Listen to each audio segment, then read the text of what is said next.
All right, Dr. Ryan, today we're going to go over the pose running method. So if you're watching this, you probably saw me draw it on the whiteboard as well, but when it comes to running, we think of it as 3 different phases: a pose, a lean, and then a pull.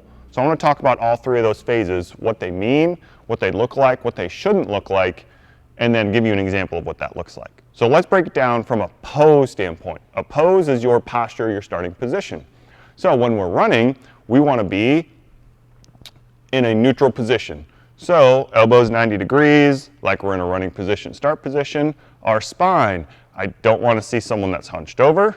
We want to be tall, but I also don't want to see an excessive arch going backwards. So we need to keep our midline stable, our rib cage down from a tall standpoint. Elbows at 90 degrees right at your side. From a knee standpoint, I don't want to see a knee that's locked out straight, just slightly bent. From the front side will be elbows at 90 degrees, arms face forward, core is tight.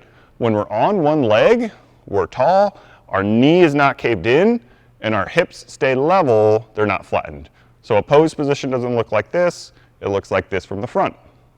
So our starting position is pose. The second part of running is leaning. So falling is essentially just a controlled fall forward. So when we're in a pose position, we need to lean forward in order to go. Commonly, the fear of falling makes people initiate the lean with their shoulders and head, and they break right through here as they come through. So a lot of drills that we'll work on that lean forward. The amount of lean correlates with how fast we're going. If it's a slow 9-10 minute mile pace, we'll have a small lean. If we're sprinting, it's going to be a larger lean. So we already went over the pose position. We went over the lean position. Let's go over the third phase, which is the pull. It looks like a hamstring pull, which is a drill we do commonly, where we're pulling straight up. Notice my shoe, my ankle's relaxed. It's in line with my opposite shin. It doesn't look like a march. It doesn't look like a butt kick. It's pull straight up. As we're running, I'll give an example next of what that looks like when we're putting all 3 together. So we need to pose, we need to lean, and we need to pull ourselves forward.